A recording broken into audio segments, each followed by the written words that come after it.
I, 29 male, got the text that ended my relationship while sitting in a dentist's waiting room last Monday. My girlfriend Bianca, 27, had been acting weird for a few days, lots of hush phone calls, but I figured work stress or something. The text came at 2:17 p.m. Bianca, hey babe, quick heads up. Remy is going through a rough patch and needs somewhere to crash for a few weeks. He's moving in tonight. I know this is sudden, but it's not negotiable. He's in a bad spot, and I owe him this. Remy, her ex, the guy she dated for 3 years before me. The one she swore was completely out of the picture. I sat there, mouth still numb from Novocaine, rereading it. Not negotiable. In the apartment we'd been sharing for 8 months, where we split everything 50-50ths. My response, no problem. Bianca, really? Wow, thanks, babe. I knew you'd understand. He'll be on the couch. Won't be in the way. Me, all good. Handle it however you need to. Bianca, you're the best. 2 hearts. Here's the thing about our living situation that Bianca apparently forgot. We're both on the lease, yeah, but the lease is month to month.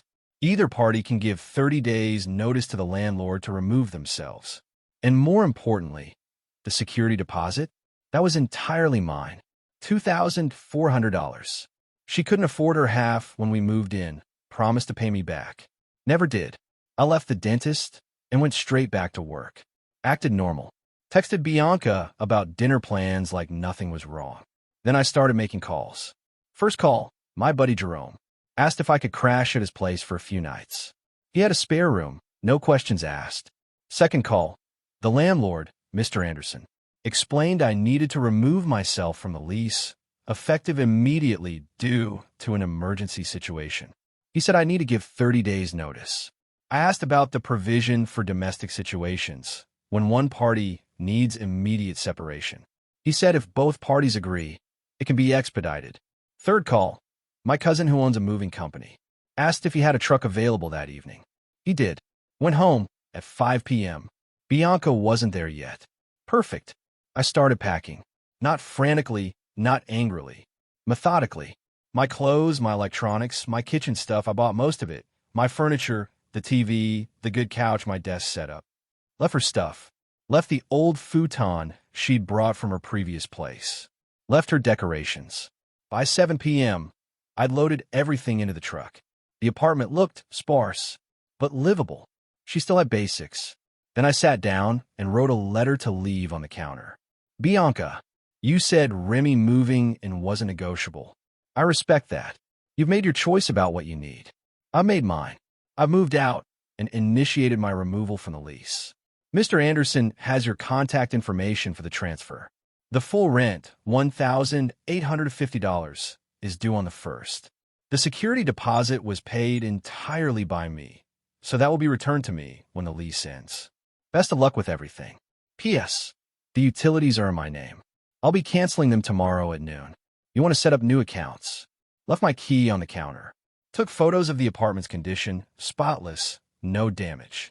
Sent an email to Mr. Anderson with the photos, confirming my move out, and providing Bianca as the sole contact for the lease going forward.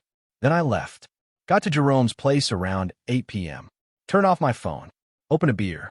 Felt free. Like when you finally rip off a Band-Aid that's been slowly peeling anyway. Turned my phone on the next morning to 63 texts and 19 missed calls. Update 1. The meltdown was exactly what you'd expect, but with some extra spice I didn't see coming. The text started around 9 p.m. that first night, right after she got home and found my letter. Bianca, what the hell? Where are you? This isn't funny. You took the TV? Call me now. How could you do this? Remy is here, and there's nowhere for him to sleep properly. You're being so immature. Then the call started. I didn't answer. She left voicemails that progressed from confused to angry to tearful to furious. 3 a.m. You need to grow up and come home. We could talk about this. 6 a.m. The landlord called. What did you tell him? You can't just leave me with the full rent. 8 a.m. The power company says the account is scheduled for disconnection. You wouldn't. Noon. She found out I would. The power was cut. That's when she switched tactics and got her friends involved. Her best friend Qley called. What kind of man abandons his girlfriend because she's helping a friend in need? Her sister Delia texted, Bianca is crying. How can you be so heartless? Remy is practically homeless. Even got a text from a number I didn't recognize. Hey man, this is Remy. I don't know what your problem is, but Bianca is really upset. Be a man and come sort this out. The audacity. Her ex texting me about being a man while sleeping in what was my apartment. I responded to exactly one person, Bianca. One text. You said it wasn't negotiable. I agreed. My decision to leave isn't negotiable either. Direct all apartment concerns to Mr. Anderson. Then I blocked her number. Blocked Qley. Blocked Delia. Blocked Remy. Went about my day. But here's where it gets interesting. That evening, I get a call from Mr. Anderson. Mr. Anderson, hi. I have Ms. Rivera here, saying she can't take over the full lease. She's saying you abandoned her without notice? Me? I gave you notice yesterday. Sent the documentation. She informed me her ex was moving in, said it wasn't negotiable. I chose to leave. Mr. Anderson, I see. Well, she's saying she can't afford the full rent. Wants to keep it split. Me? That's between you and her now. I've formally removed myself with proper notice. Mr. Anderson, the thing is, if she can't take over the lease alone and you've withdrawn, I'll need to start the eviction process. The rent is due in 5 days. Me, I understand. That's unfortunate. Later found out from Jerome, who heard from his girlfriend who knows Qley, that Bianca was scrambling. Remy, the guy she was helping, unemployed, been couch surfing for 2 months. Not only could he not help with rent, he was eating her food and using her Netflix all day. She tried to get Remy to leave, so I'd come back. He refused, said she'd offered him a few weeks and he needed it. She'd already told everyone what a good person she was for helping him. Couldn't back out now without looking bad. The rent deadline was approaching. This was about to get messy, eh? Update 2. The first of the month came and went. Bianca did not pay the full rent. She tried to pay half, $925, which Mr. Anderson rejected. It was all or nothing. She had until the 3rd before late fees kicked in and the 5th before eviction proceedings would start. On the 2nd, I got an email from her. She'd created a new email just to contact me since I'd blocked her everywhere else. Subject, please. I can't afford this place alone. You know that. I don't understand how you can be so cruel.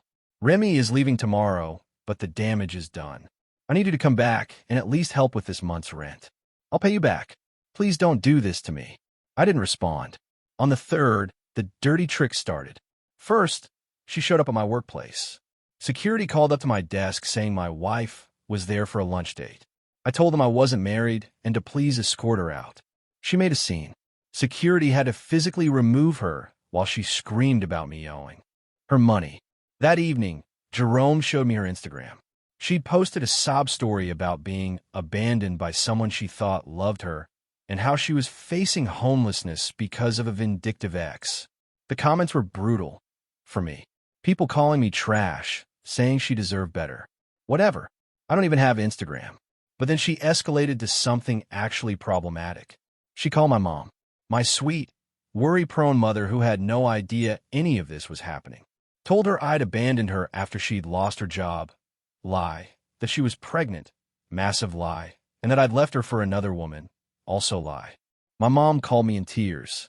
It took an hour to calm her down and explain the truth. I sent her screenshots of Bianca's original text about Remy moving in. My mom was livid. Nobody messes with her baby boy, apparently. She called Bianca back and, in my mom's words, gave her a piece of my mind about lying to a mother. On the 4th, desperation set in. Bianca somehow got my new address, probably followed me from work, and showed up at Jerome's place with Remy. Remy. The audacity levels were off the charts. Jerome answered the door. I stayed in the living room, but could hear everything. Bianca, I need to talk to him. This is insane. Jerome, he doesn't want to talk to you. Please leave. Remy, listen, bro. We're all adults here. Your boy needs to handle his responsibilities. Jerome, his responsibility? You're living in what was his apartment, rent-free, and you want to talk about responsibilities? Bianca, I'll call the cops. He stole my furniture. Jerome, he took his property. I helped him move it. Everything he took was his. Go ahead, call them. They didn't call the cops. They left after more yelling. On the 5th, I got a call from Mr. Anderson. Eviction papers had been filed. Bianca had 30 days to vacate. She tried to negotiate, offered to find a new roommate, but without someone on the lease immediately, he couldn't wait. That evening, I got another email. From Remy's email address, but clearly written by Bianca. You've made your point. I shouldn't have said it wasn't negotiable. I should have discussed Remy staying with you first. But this has gone too far. I'm going to be evicted. Is that what you wanted? To see me on the street? Please, I'm begging you. Come back and we can work this out. I did respond to this one. Bianca, you made a unilateral decision about our living situation. I made one too. The difference is, mine was about my own life, not yours. You chose to prioritize your ex over our relationship. That was your right. The consequences are yours to handle. Stop contacting me. Stop contacting my family. Stop coming to my workplace. Any further harassment will be met with a restraining order. The apartment situation is between you and Mr. Anderson now. Then I set up an auto-forward to send any emails from her or Remy straight to a folder in case I needed them for legal documentation. The eviction was in motion, but she still had one more card to play. Final update. The last 3 weeks have been educational, about how far entitlement can go when reality hits. First, Bianca tried the legal angle. She actually hired a lawyer, with what money, I don't know, to send me a demand letter. It claimed I had constructively evicted her by removing myself from the lease without proper notice, and demanded I pay 3 months of rent as damages. My response was simple. I forwarded it to my uncle who's a lawyer. He laughed, actually laughed, sent back a response that basically said, my client gave proper notice to the landlord and followed all legal requirements for lease modification. Your client's inability to afford the apartment she chose to make unilaterally available to her ex-boyfriend is not my client's responsibility. That went nowhere. Then came the smear campaign 2.0. She started contacting my extended family on Facebook. Aunts, uncles, cousins I barely talked to, telling them I'd left her stranded and homeless. Most of them ignored her, but my Aunt Rita called me concerned. When I explained the situation, that she'd moved her ex in without discussing it with me, my aunt's response was perfect, so she thought she could have her cake and eat it too. With both of you in the same apartment? That girl needs therapy, not sympathy. Meanwhile, the eviction proceeded. Bianca managed to delay it by a week by claiming hardship, but ultimately, she had to leave.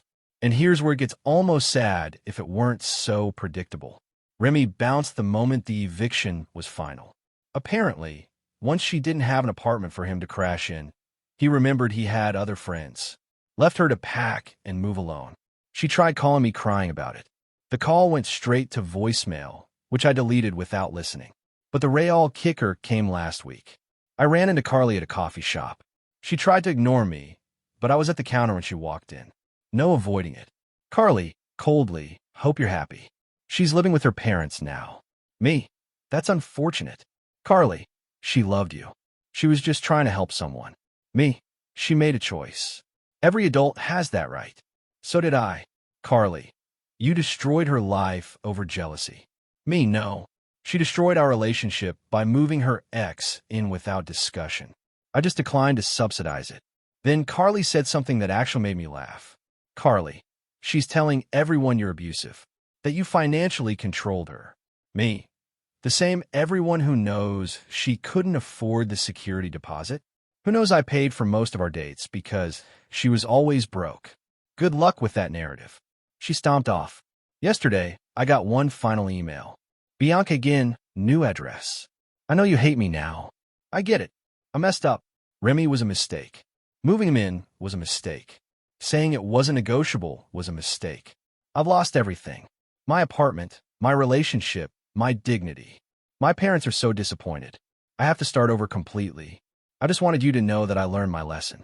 You don't owe me anything. I just wanted to say I'm sorry. Really sorry. Not for sympathy, just because you deserve an apology.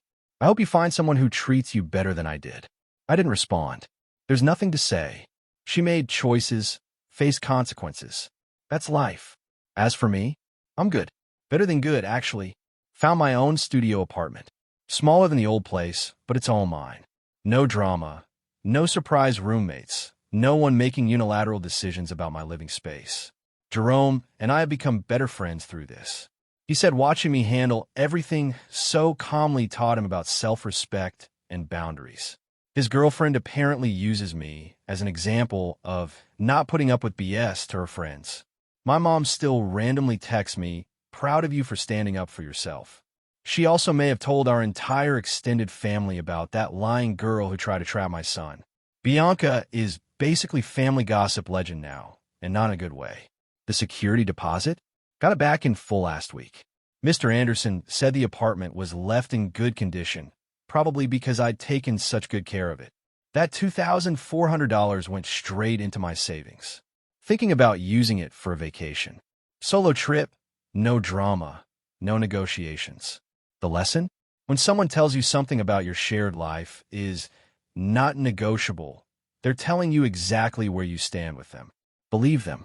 And more importantly, remember that your response doesn't have to be negotiable either. She wanted to play the not negotiable card. I just played it better. Living my best life now. Alone, drama-free, and with full control over who does and doesn't enter my space. That's all, folks. Thanks for following along on this bizarre journey.